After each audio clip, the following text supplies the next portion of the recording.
के नॉर्थ में angel island से गुजरकर मेन लैंड में उतरना था, जहां सिक्योरिटी ना होने के बराबर होती है। वहां से इनको एक गाड़ी और कुछ कपड़े चुराने थे। एल्काट्राज के गिर्द सारे मेन लैंड्स पर छानबीन की गई, लेकिन कहीं से भी चोरी या रॉबरी की कोई रिपोर्ट नहीं मिली। इम्पॉसिबल सिक्योरिटी को चकमा देकर भागने वाले प्रिजनर्स को समंदर निकल गया, या फिर एलन वेस्ट की कहानी भी एफबीआई को चकमा देने के लिए बनाई गई थी। उन तीनों का कहीं कोई नामो निशान नहीं मिल रहा था। ब्लॉक बी की छत पे मौजूद फुटप्रिंट्स, जहां ये सारी चीजें बनाई गई थी, वो सीक्रेट वर्कशॉप और जिस पाइप पर लटक कर वो नीचे उतरे थे, उस पर पैरों के निशान देखकर ये तो वेरीफाई हो गया कि एलन वेस्ट की कहानी झूठी नहीं है। अब एफबीआई के साथ साथ coast guards, bureau of prison और यूएस मार्शल सर्विस को भी इस केस में शामिल करके समंदर में प्रिजनर्स को ढूंढना शुरू कर दिया गया, पर उनको कहीं भी ना प्रिजनर्स मिले और ना ही कोई राफ्ट या फिर लाइफ जैकेट। ये पुलिस केस से हटकर अब एक मिस्ट्री केस बनने जा रहा था। अगले 4 दिनों में कोस्ट गार्ड्स को तैरता हुआ लकड़ी से बना एक पैडल मिला, जो कि माना जाता है कि उस राफ्ट का ही पार्ट है। उसके बाद रिकॉर्ड से बने 2 बैग्स भी मिले, जिसमें प्रिजनर्स का पर्सनल सामान जैसा कि फैमिली फोटो और लेटर्स वगैरह मौजूद थे। इससे ये अंदाजा लगाया गया कि तीनों प्रिजनर्स जिंदा मेन लैंड पर नहीं पहुंचे, क्योंकि ये आइटम्स ऐसे हैं जिनको कोई भी प्रिजनर आसानी से नहीं छोड़ता।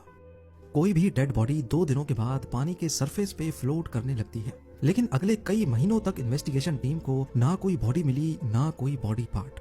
एक थ्योरी ये भी है कि तीनों प्रिजनर्स राफ्ट से नहीं तो स्विम करके मेन लैंड पहुंच गए होंगे, क्योंकि 1962 में एस्केप के बाद एफबीआई ने एंगलिन ब्रदर्स की फैमिली पर कड़ी नजर रखी हुई थी। उनके एक भतीजे डेविड विडनर ने एफबीआई को बताया कि जॉन और क्लेरेंस के बड़े भाई ने मौत के वक्त अपनी बहनों को बताया कि उनके भाई सही सलामत मौजूद हैं और वो उनके साथ कांटेक्ट में है। कई फैमिली मेंबर्स ने एफबीआई को यह भी बताया कि फैमिली में छोटे बड़े दिन पर 2 खवातीन अजीब से मेकअप में देखी गई है, जो शायद जॉन और क्लेरेंस ही भेस बदल कर आते हैं, लेकिन इसके बाद वो दोनों खवातीन कभी नजर नहीं आई। इसके अलावा एस्केप के 15 सालों के बाद एंगलिन ब्रदर्स के कजन ने ब्राजील में दोनों भाइयों को एक क्लब में देखा और उनकी फोटो भी कैप्चर कर ली। उनकी फैमिली का भी यही मानना है कि ये एंगलिन ब्रदर्स ही हैं, लेकिन यूएस में जो शख्स दिख रहे हैं, इनकी एज एंगलिन ब्रदर्स से मैच नहीं होती। ये आखिरी बार था जब एंगलिन ब्रदर्स के जिंदा होने की कोई खबर मिली थी। इसके बाद आज तक इनका कोई अता पता ना चल सका।